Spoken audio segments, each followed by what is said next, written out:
This podcast was recorded on the land of the Gadigal people of the Eora Nation.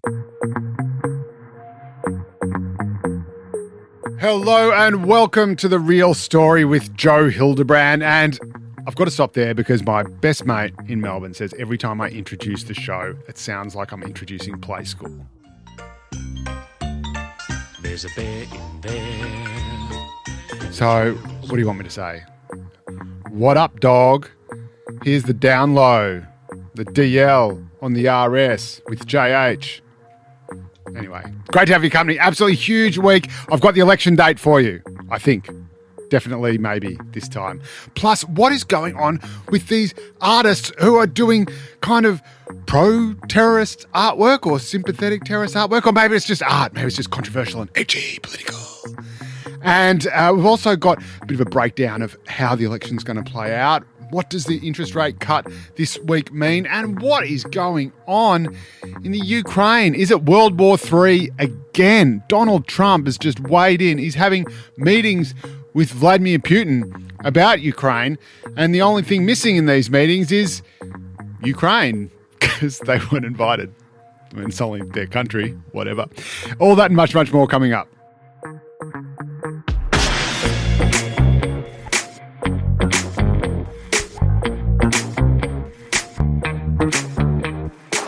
So the first thing I want to get into this week is something a little birdie told me, and it seems to be doing the rounds, and that is the date of the election. Now, there had been a bit of money firming around April 12, and the argument there was that it was early enough so that you would avoid having to hand down the budget. So the government has called this special budget for the end of March, which obviously so they could get it out of the way before the election. But then, of course, they realised there was going to be a deficit, so suddenly they didn't want to get it out of the way before the election.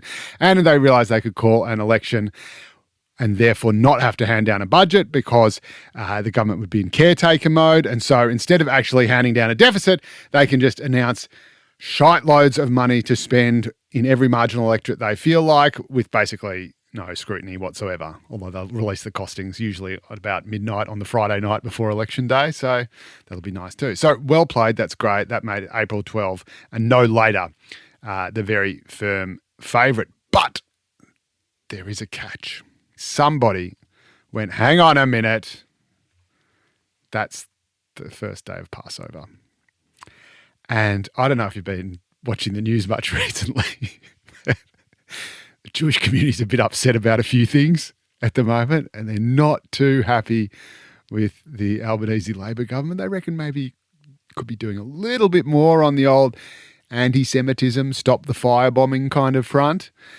And so a very bright spark has realised, and maybe it's the PM himself in all his infinite wisdom, because he's a smart guy. Anyway, they've realised, hang on a minute, we don't want to antagonise the Jewish community anymore. They've kind of had enough, probably. You know, they've got a couple of nurses who are saying that if any Israelis rock up in Bankstown Hospital, they're going to go under. So, you know, probably let them have their Passover unmolested by an election. So the idea is you get it all out of the way before then. You have it on April the 5th, the Saturday before. So April 5 is the day. Circle it in red on your calendars or whatever you little millennials do. Put it in your Outlook. April 5 looks to be the day that we go to the polls, and that will avoid the necessity for having to hand down that early budget, which would be the first deficit that the government's had to deliver. It got two very lucky surpluses. Good on them. And it would also avoid the PM having to go back to Parliament, which you don't want to do unless you really, really have to. And it also means that they can just basically get the whole thing. I mean, everyone's on election footing anyway. Get it done, get it out of the way, throw the money out there and fight what is going to be this kind of seat by seat, call it almost urban guerrilla warfare kind of campaign where they're just going to be going hell for leather in a few key seats and a few surprise seats I'm going to talk to you about very shortly, and just sort of try to just pull together what will probably be a very scrappy and a very messy, but who cares if you get there, minority government. Now, The state of play at the moment, and this is where incumbency, being the government, is just such a huge advantage. Not only do you get to determine the election timing at a federal level, all the states have fixed terms, but not the feds, but you also have this wall, this red wall, as they say, of seats that the coalition and the opposition has to climb into. And again, it's a bit like if we're talking about war here. It is much easier to defend than it is to attack. If you are sitting up there in your citadel and you're just firing your arrows down at the soldiers' camp below, you are in a much better position than however many people, however far ahead these soldiers are in the polls. I'm really mixing my metaphors, but you get my drift. However well armed they are, however many of them they are, however good the strategy, however much they've got God or the people or whatever it is on their side, if you're sitting there and you are the one that needs to be beaten, you have got all the armaments around you, then that is just a huge advantage. And I was having a look at the pendulum just the other day, and we've seen a whole bunch of polls, I think 3 polls this week alone, that say the government's in all sorts of trouble. 51-49, the primary vote's down below 30% for Labor. All these things are true, and the government really does have the fight of its life on its hands. But let's just have a look at a couple of the stats. So the news poll that came out today showed, again, 51-49. That is not insurmountable for a government that is defending its first term. And then you look at the swing. And so that's a swing of about 3% to the coalition. Now, that might seem like a lot, and you'd certainly rather, if you were Anthony Albanese, have no swing at all. But that is less than half of what the coalition needs if it's going to even scrape home to the barest, tiniest, slimmest of majorities. The coalition needs to pick up 19 seats to get to a majority. And that is a legacy, obviously, of the last election, where Labor didn't win in a landslide, but the coalition lost in a landslide. So the coalition went down to 58 seats. So Labor just scraped home with 77. That's just 2 more. So 76 is your outright majority, and they just got 77. So it's just 1 or 2 more, because then you've got to put your speaker in, but 1 or 2 more than they needed to get over the line. Just a bee's appendage. But that didn't mean that it was close, because the coalition took an absolute bath and went right down to 58 seats. And then, of course, you had that historic Aston by-election in suburban Melbourne not long after the election, and Labor got a 10% swing to it. That is the first time in a century that you have had a swing, let alone a swing that big, towards a government in a by-election. Swings normally always go the other way. There's normally a 5% swing against the government. This time the government got a 10% swing towards it.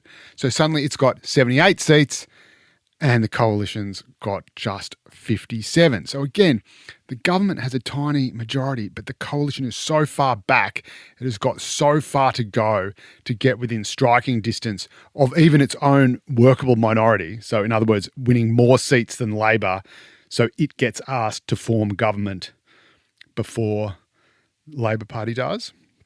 And there's all sorts of weird conventions here. So if neither party wins a majority, the Governor-General will ask one of the 2 parties to form government. Now, there's basically just convention here. There's no particular hard and fast rule, but it would usually be the party that won the most seats. And in the case of the last one in 2010, both parties actually won the exact same number of seats, and 72 seats each between Julia Gillard's Labor and Tony Abbott's coalition. And Julia Gillard got the chance to try to form government first because she won the popular vote and she was the incumbent government. So again, whichever is seen to be the most sort of consistent or the most, I suppose, has the strongest, most small c sort of conservative basis is usually going to be the party that gets to try to form government, that wins the most seats or wins the popular vote or is the incumbent. So again, the coalition, the opposition, has none of this on its side. It's obviously not the incumbent. It's probably not going to get to more seats than Labor, and it almost certainly cannot possibly get to a majority in its own right. But of course, swings are never uniform. And so the coalition could get a uniform swing of 3% or an average swing of 3%, but still be picking up massive numbers in the seats that it needs to win. None of this is rocket science, of course. But there's also the chance that Labor could sneak in a couple of seats to compensate for the seats that it's expected to lose. So if you look at Queensland, for example, now most people think, all right, that's a done deal. Ironically, because Labor underperformed there in 2022, it doesn't actually have much to lose. It doesn't have seats that it won last time round that are going to disappear this time round, that are going to swing back. But it does have, that's just against the coalition, mind you, it does have 3 seats in Brisbane that it lost or failed to win against the Greens. Now, these were seats that Labor really thought it was going to pick up, but the Greens snuck in, the dirty little trots that they are, and stole them right from under Labor's nose. Now, this was the seat of Ryan, which went from Liberal to Green, and the seat of Brisbane itself, as well as the seat of Griffith, Kevin Rudd's old seat, a Labor seat that went from Labor to Green in an election Labor won. And that's the seat of Max Chandler Mather, he of the hyphenated surname and the housing stuff and everything, wants everyone to build more houses except in his electorate where he opposes them. Anyway, so Labor could actually pick up 2 out of 3 of those seats. Ryan would probably go back to the Libs, but Brisbane and Griffith may actually get back. So that's another couple then that the coalition has to offset. Also, if you look at South Australia, there's Sturt and Boothby, a couple of seats there. Now, Boothby, they already got, Labor already got. Could be in all sorts maybe, or they might actually hold on to it. The Labor government in South Australia is pretty popular. There's not really any sense of a massive anti-Labor backlash as there is in Victoria and already has been in Queensland. And the seat of Sturt, now that's a Liberal seat. They only hold it by 0.5%. And the candidate who took it to that brought it down from 7%. So they got a massive 6.5% swing. Again, this is more than double the 3% swing that everyone's saying the coalition's going to get at the next election. Last time round, she got 6.5% and nearly stole it off the Libs. So Labor could sneak that in as well. So already that could be another 3 more that the Libs have to win on top of everything else. So I'm still reckoning that it's going to be a really tough race. But when everyone says, it's all over, Peter Dutton's going to be the next Prime Minister, Anthony Albanese is going to lose, I'll tell you something. The last time that happened was almost a century ago. A first-term government has always been given a second term by the Australian electorate every single time, without exception, even when the government itself has imploded. And of course, this has happened in every single one of the last, 5 governments we've had? So Kevin Rudd gets in a landslide in 2007. The party decapitates itself, knocks off its own Prime Minister, basically first time in modern history, and the electorate still gives it another shot, still gives it another chance, and elects Julia Gillard in minority. And this next government might look a lot like that, minus any deal with the Greens. Then, of course, Tony Abbott gets in a landslide in 2013. What does the Liberal Party do? The exact same thing. Decapitate him, put in Malcolm Turnbull, sky-high approval ratings to start with, and then suddenly it's a nail-biter. Looks like on election night he might even have lost it. But no, the Australian public, even when the party that's in power says, we're so crap, we're going to kill ourselves, the Australian voting public says, oh, no, you don't. We'll give you another shot. And, of course, what do to Malcolm Turnbull? They do it again. They knock over Malcolm Turnbull for Peter Dutton, and even that doesn't work. And Scott Morrison comes up through the middle, up the guts, as the honey badger would say. He takes over as Prime Minister. So again, the party is even more shambolic. It's destroyed itself not once, not twice, but kind of 3 times, because the person who was meant to destroy itself even the 3rd time didn't even end up getting the job that the people who were trying to destroy the Prime Minister were trying to give him. Does that make sense? They couldn't even kill the Prime Minister properly. And the guy they weren't going to replace him with ends up being replaced. They go, oh, well, that'll do anyway. No worries. And what happens then? Then they think that's 2019. That is the unlosable election. There is no way. The Liberal Party is a laughing stock. It is a joke. And what happens? The Australian public says, have another crack at it. See if you get it right this time. And he gets it. Scott Morrison wins. He declares it an actual miracle. And it might as well have been, because little short of divine intervention could have delivered that result. And now here we are. Anthony Albanese, look, there's a cost of living crisis going on. Times are pretty tough. We've just had a rate cut. Everyone's got a tax cut. Things seem to be turning the corner. You've got low inflation. It's come right back down to about 3%, depending on which measure you measure it on. Low unemployment. Things are getting better. And people say, no, it's a one-term government. Well, when was the last time we had a one-term government in Australia? I'll tell you. The last time a one-term government got voted out in Australia was in 1931, and it was the Labor government of James Scullin. And that was in the middle of the Great Depression. Now, again, I know times are tough, but I'm not quite sure we are walking the hungry mile just yet. And again, I know things are really tough. I know people are literally going hungry and struggling to put food on the table, but we have turned that corner. We are not in an era of 30% unemployment. And that was in the middle of the Great Depression, 1931, where the Labor Party itself was imploding. And I think his own treasurer left, abandoned the party, split the party to go and form the United Australia Party. And so that is what it takes. A crisis of that intensity is what it takes to reduce someone to a one-term government in Australia. So if you're a Labor supporter or you're worried about poor little Albo, don't worry, he's happy as Larry. He's the only happy guy in Australia. He's loved up. He's got a couple of houses, got a beach house if he wants it. He's going to get married in the spring. Geez, I wish that guy would just act a bit more miserable and worried. So going around smiling all the time. Anyway, can't help but love him. I think, it's going to go down to the wire, but the government might just scrape through. But you know what? We're going to find out on April 5.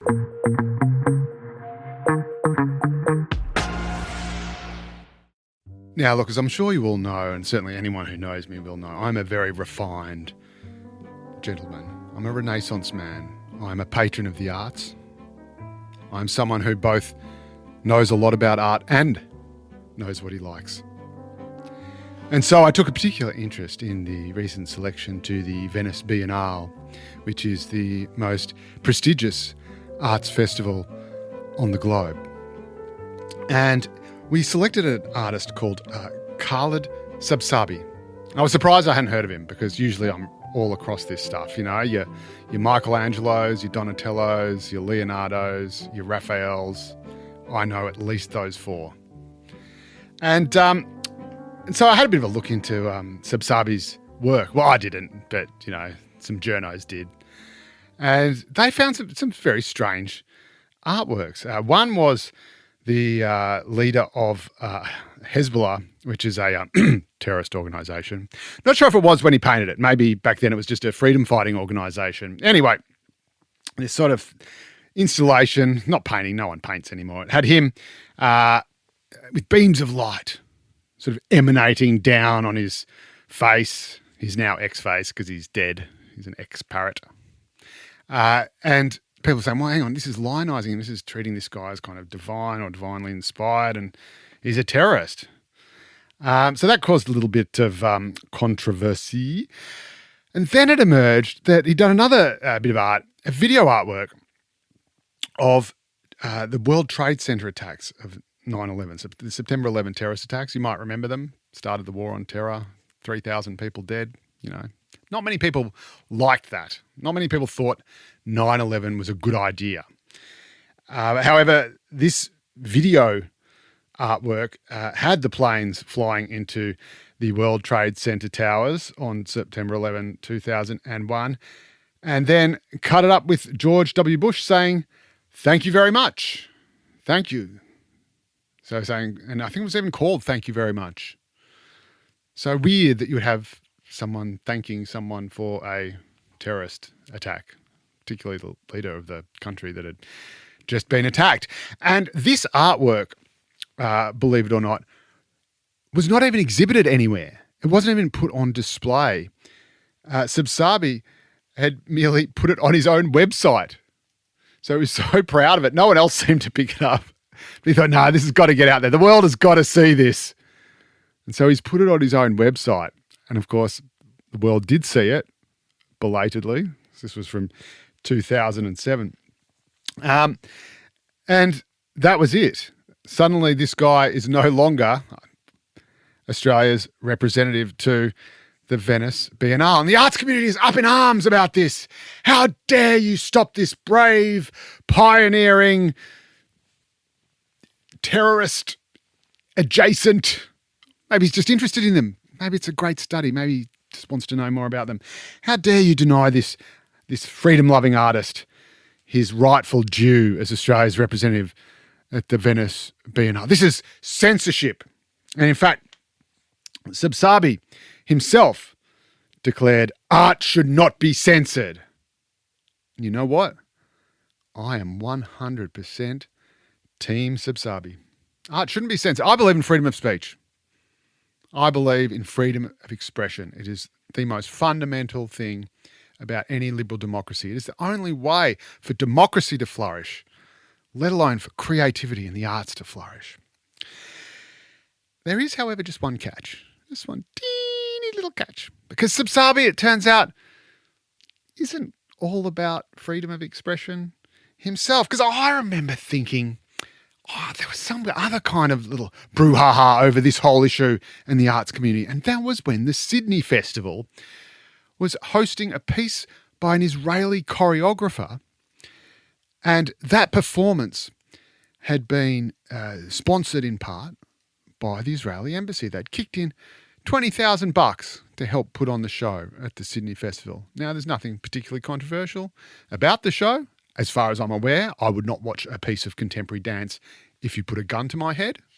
But, I don't think there was anything particularly controversial about the show. Don't think there was anything particularly controversial about the artist. But no, a whole bunch of Australian artists decided that they were going to boycott the Sydney Festival because it had accepted money from the Israelis. And I thought, that's just silly. Why shouldn't funding for the arts be encouraged? But no, they weren't going to contaminate themselves with even appearing at or under the banner of the festival that had received from among countless, dozens, hundreds of donors, thousands, 20 grand from the Israeli embassy just so that they could help put on a show by an Israeli choreographer. Right?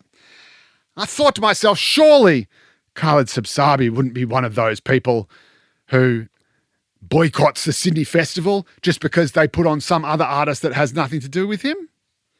Surely he would never do such a thing because he believes that art should not be censored. And here you are trying to put pressure on Sydney Festival not to put on a show by an Israeli choreographer. But no, it appears that Subsabi said, I've decided to withdraw from the Sydney Festival out of solidarity with the Palestinian people and the Palestinian cause. That's how I feel about it.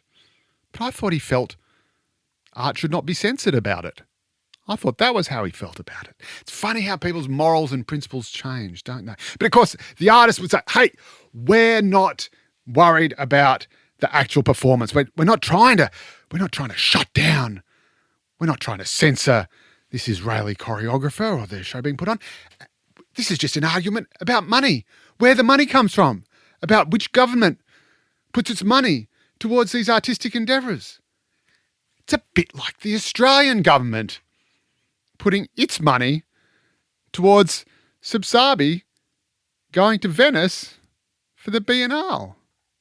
And maybe it's decided that it should withdraw that funding too. Now, I don't know much about art, but I can tell you that's a bit of poetic justice.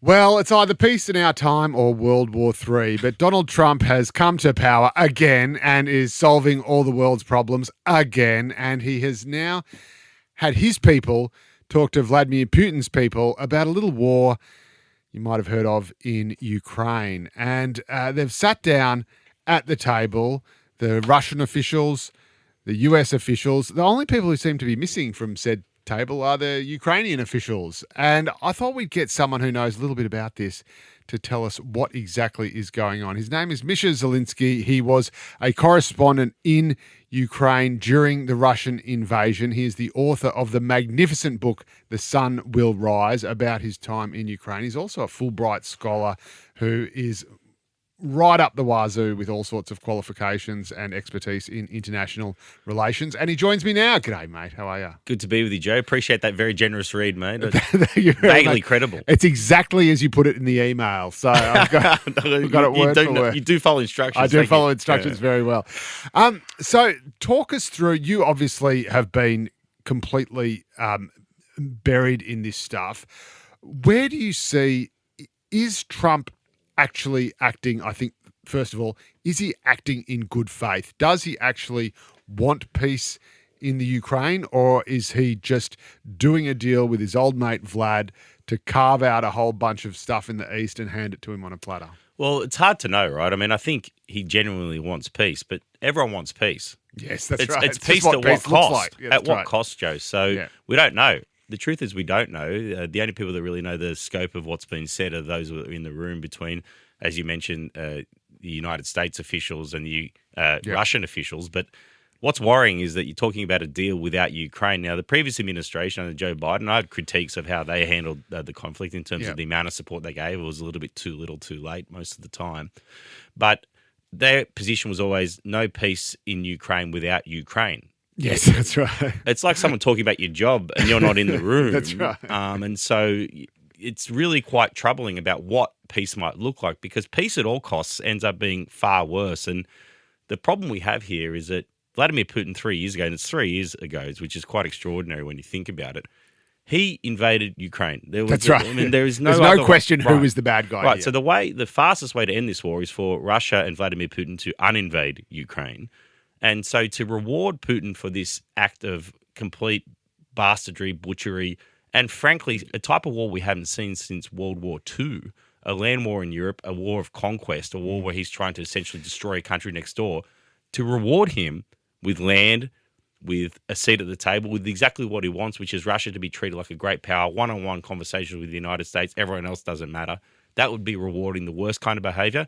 And that kind of behavior rewarded will, I believe, lead to worse outcomes. And also the realpolitik of it is questionable as well, because in Russia, you invading Ukraine and trying to prove what a big man it is on the world stage still, and we're looking at a country that's clearly in decline, trying to prove that it's still a big player, it actually exposed its weakness. I mean, as you say, the fact that it invaded 3 years ago and they're still scrapping it out, a much smaller country that it thought that it would just be able to take a giant bite out of and it wouldn't be able to do anything. In fact, it's resisted.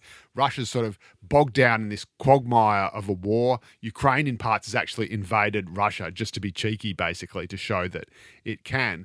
And so you've got Russia, I would have thought, in a position of weakness, actually being rewarded and dealt with as though it's in a position of strength. Right. Vladimir Putin's desperate right now, right? I mean, they're 3 years into Vladimir Putin's 3-day war. That's right. And so the fact of the matter is we thought Russia was the second most powerful army in the world. Turns out they're not even more powerful than Ukraine. That's right. And it's been an extraordinary embarrassment. Now, at the moment, Russia's going forward a little bit, but at enormous cost. They can't win this war. They're losing thousands of men a day. They may have lost somewhere between 500 and 800,000 men already in 3 years, which is just a staggering cost. No country can ever sustain that level of losses. Their economy's a mess. Inflation's at 9.5%, interest rates at 21%. Everyone talks about interest rates in Australia being high. 21% interest rates. They're desperate. They're under sanctions. Now, they're evading sanctions, but they are not in a good position. And so right now on the battlefield, would you believe they are sending out Soviet-era cars onto the battlefield because they're no longer able to manufacture modern vehicles. Everyone left with the sanctions. I imagine those little three-wheeled ones. The Ladners, look it up, the Russian Ladners, they're on the battlefield. So you've got these Russian soldiers that are poorly trained driving around in cars on the battlefield, and we are going to reward that army and that nation, which is, as you mentioned, in decline under enormous stress, alcoholism through the roof, the economy under enormous stress. They're falling apart. Suicide rates are up. Life expectancy is down. The economy is down. And we're going to reward that, which is essentially a nation in decline, It's more or less a basket case with a nuclear arsenal and a petrol station, and we're going to reward them That's right. with a conquest and Exactly, that's illegally right. annexing land in a democracy next door. It's a dangerous, dangerous world that we're looking to create here. And again, it's Russia fighting wars the way it's always fought wars, which is to generally be less well equipped and less tactically and strategically proficient, but just using Weight. huge amounts of waste, just numbers and numbers, just the meat grinder. They've always got more people, more soldiers to send to the front line, and eventually they just wear other armies down. So Russia has already said, this obviously started over an argument. Well, it didn't really, but the pretext of it was an argument over whether or not Ukraine could join NATO. Russia is now saying not joining NATO won't be enough.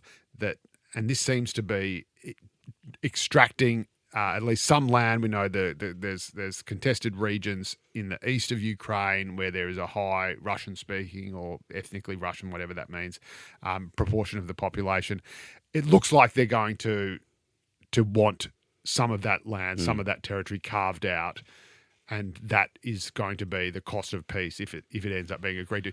Do you think that will happen? And if it doesn't, what happens? Is there just sort of an endless war of attrition? Well, the fear here, Joe, is that we end up in a situation where Vladimir Putin gets what he wants on this occasion, which is a land bridge from what he'd already illegally annexed with Crimea in 2014. Yep. He's then invaded in 2022 to get a land bridge, essentially the ability to go across Russia through Ukraine into Crimea and have a quote, land bridge, but essentially occupying Ukraine's territory. And he's taken about 15% of that territory. Of Ukraine's sovereign landmass currently occupied by Russian forces. But what we would fear is does this inverted commas peace just end up being a breather for Vladimir Putin to come back once again? Right. So level. I mean, the lesson of history is every time Vladimir Putin gets away with bad behavior, we get worse behavior. Yep. He's already invaded Georgia in 2008. Now the world essentially we forgot about that. Yeah. World did nothing. And then the behaviour got a bit worse. He invaded it in Crimea and into Donbass in 2014, no penalty. 2016, he meddles in the US election. He meddles in Brexit. Again, very little penalty. So the whole way along, Vladimir Putin thinks to himself, well, the West is a paper tiger. I can outweight you guys.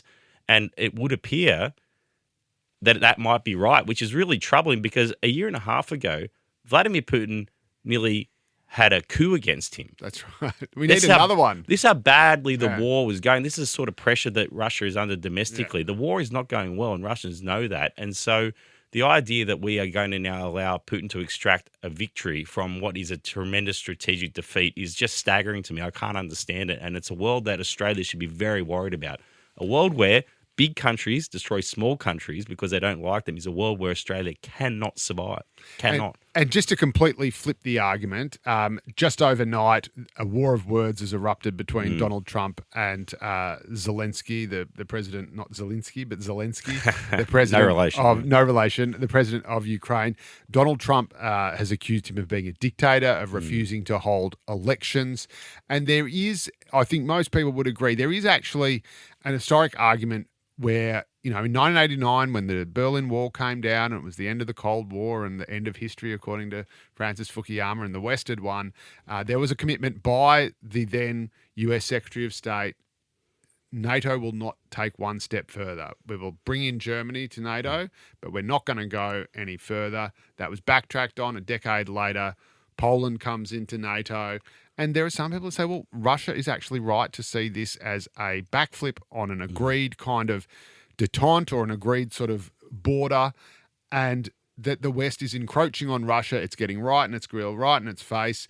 Zelensky is refusing to hold elections. If you had a poll in some of these eastern regions, the Russian populations may well vote to go with Mother Russia and Moscow. Is there any kind of argument to that, do you think? I mean, firstly, Vladimir Putin accusing other leaders of being illegitimate is pretty wild. I think Vladimir Putin at the last election got 120% of the vote, right? That's a good, so, I mean, it is like... I don't like, Donald Trump. Trump is saying that... I don't love the term gaslighting, but that is like gaslighting at a whole new level. So the idea that he's Putin's gaslit Trump and Trump's just parroting this. But the fact that... Truth. There hasn't been elections in Ukraine because they're under invasion. The last time this happened... Winston Churchill also didn't have elections during the 40s when Britain was fighting for its survival. They ended up having an election just before victory in the Pacific, but it wasn't until Hitler was defeated that they held an election. And Churchill lost. He lost Attlee, right? Saved the world. Thanks so much, guys. Defeated Hitler. Out you go, right? That's right. And at that point, Churchill had actually never won an election. Right. That's PM. right. That's true. He didn't win one until 51. That's right. So he only came to power through sort of internal party machinations, right? The world's greatest Britain. They keep voting for it. Right. So there's that. Right, so the idea there hasn't been elections is kind of silly, and the majority of Ukrainians are very comfortable. You look at polling; they're like, "Look, it's fine. We understand, and we'll deal with that once we have a peace where Ukraine's safe and prosperous." In terms of the questions around the expansion of NATO, look, I get that as the argument. That's a sort of Chomskyist view. It's a Trump view. Yeah. The West is encroaching westward towards Russia. The other way of looking at it is countries that were under the occupation of the Soviets ran west. That's right. That's it right. Wasn't they NATO wanted to join NATO. East. That's right. These countries have been begging to join NATO, begging to join NATO. Now, if the argument against NATO is NATO's a defensive alliance, a defensive alliance, never invaded anyone ever. That's right. So if the argument is you don't need to have NATO, and I'm going to prove it to you by invading Ukraine, you don't need to join a defensive alliance against Russia. And the logic for that is I'm going to now invade you. So the first thing that happened? Yeah. Now, Putin fears NATO expansion. He's the greatest NATO expansionist in history. Yeah. The moment he invaded, Sweden and Finland, two countries that stayed out of NATO for 70 years, were famously neutral, said we're straight in because the logic is obvious. So Putin, he fears NATO. He's the expander of NATO. He fears a sovereign, Western-leaning, democratic Ukraine. He's the father of it. It's outrageous. You think you need to be defended against me, and I'm going to invade you just to prove it. There's no need for a defensive alliance against Russia. I'm going to prove it by staging an invasion of my neighbours. Yeah. The logic of it is baffling. And as I said, I think any nation that has joined NATO in the last decade or the last 20 years or since the fall of the Berlin Wall, they know what the Soviets are like. They know what Putin's like. He wants the Soviet Union back. And so I think that they are made the right decision joining NATO, clearly. And finally, is it possible that Trump has actually sensed Russia's weakness, sensed its eagerness to do a deal? It knows it needs a sort of a backdoor to extract itself from this morass that it's got it in. And he is actually going to fix this where others have not been able to do that. Is it in any way in your mind possible that maybe Trump is doing a little bit of 3D chess here, a little bit of dropping the rock in the puddle and sort of, destabilizing a bit or getting people sort of a bit wonky so that a deal can actually be made? Or is he just being a we'll see. puppet? We don't know, right? We'll see. The negotiations are ongoing. I think the Ukrainians need a seat at the table. The Europeans need a seat at the table. I think there is some critique that's worthy of of the Europeans. They haven't done enough. Not just in this invasion of Ukraine, but overall. They've had a lot of meetings. Yeah, and also a lot of meetings. This is a criticism that goes back to the Obama administration, the first Trump administration, the Biden administration. Europeans need to do more for their own security. They need to invest. So does Australia. So does every nation around the world. So I understand that critique. In terms of what sort of peace we see, we won't know. But the worst kind of peace would be that Ukraine has to give up its land. Ukraine has to give up its sovereignty. It has no security guarantees. It's not in NATO. It has no troops defending it. And it's a sitting duck for Putin in a couple of years' time once his war machine is retooled and restocked and he's able to invade again. That'd be a terrible outcome. When I looked at this conflict, I said we're either at the beginning of a peaceful era or we're at the beginning of something darker and something much worse. When World War II started, it wasn't a whistle blown, Joe. Right. I would say we're starting World War II. It was Hitler marching through the Rhineland. It was the carving up of Czechoslovakia. It was the Italians invading into Africa. It was the Japanese going into China. And that happened over a half decade. And then suddenly we're in a global conflict. We had 3 conflicts converge into one. And I'm fearful that we're heading that way again. There you go. World War III on our doorstep. Thank you very much. Uplifting stuff to end. Happy Lovely note to end it on. Misha Zelinsky, Ukraine expert, there in the front line. Also the author of The Sun Will Rise, a fantastic book about his experiences there in fictionalised form. Thank you so much for joining us on The Real Story. Thanks, Joe. And that's all we have time for this week. If you've got any comments, any questions, anything you'd like us to look into or answer, drop us an email at therealstory@novapodcasts.com.au. But I'm no longer on Instagram. I'm no longer on any social media at all. But you can still send me an email. That's an electronic letter. And that is therealstory@novapodcast.com.au. And of course, you can read me every Monday and Saturday and all the various News Corp mastheads around the country. And of course, you can leave us a review You can leave us a rating of 5 stars or more, whatever it goes up to. And I'll see you next week.